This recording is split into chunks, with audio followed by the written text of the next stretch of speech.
Playing songs. If you want to follow along with this chapter, you'll need to restart your Pa5X so we'll both be in the same place from the beginning.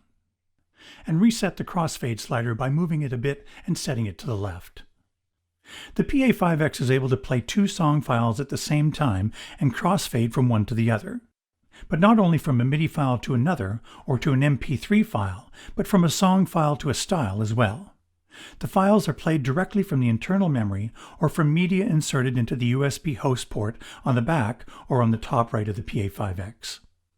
If you want to follow along with this exercise, you'll need a USB flash drive with a MIDI file, a karaoke MIDI file, and an MP3 on it. Insert the flash drive here into the USB port on the top right of the instrument. Let's put a standard MIDI file on player 1. Touch here, and touch Song at the top of the display. All the connected and internal drives are listed here on the left.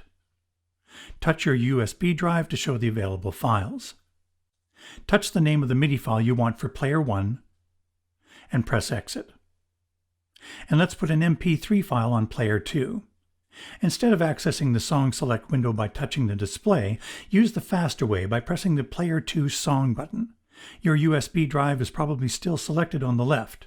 Touch the MP3 you want for player 2 and press Exit. Start player 1, then player 2, and use the crossfade slider to smoothly change from one song to the other.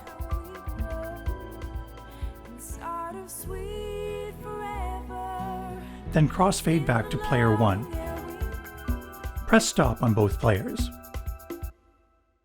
By the way, like we saw in the Styles chapter, Tempo Lock will synchronize both players, whether they are both playing a MIDI file or one playing a MIDI file and the other a style.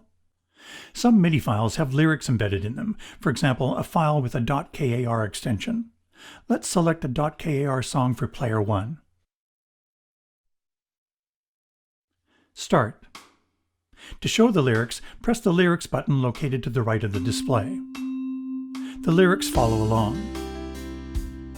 The Pa5X can even display the +G graphical format as well as lyrics embedded in MP3s. If there are no lyrics embedded, you have the option to have the lyrics in a text file and use the value controls, a foot switch, or assign one of the control section user buttons to advance the pages of text. Pressing the score button beside the lyrics button displays a selected track's musical notation. Press Exit and stop. Many MIDI files have song marker events. These can be read by the Pa5X. I'll load this song called Marker SMF. Press Start.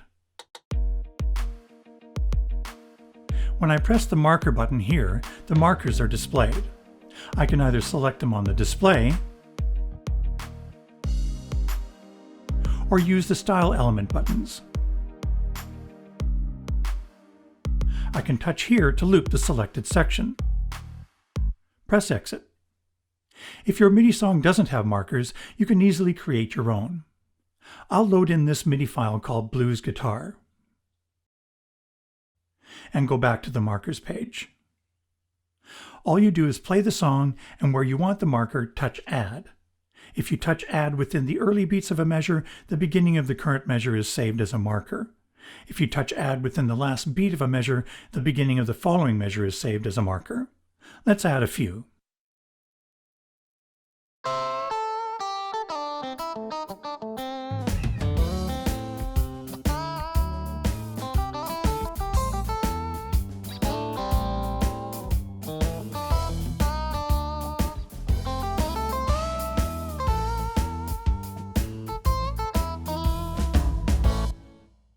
Once you've added your markers, press Exit, Page Menu, Save Song, and yes, the markers are now saved in your MIDI file.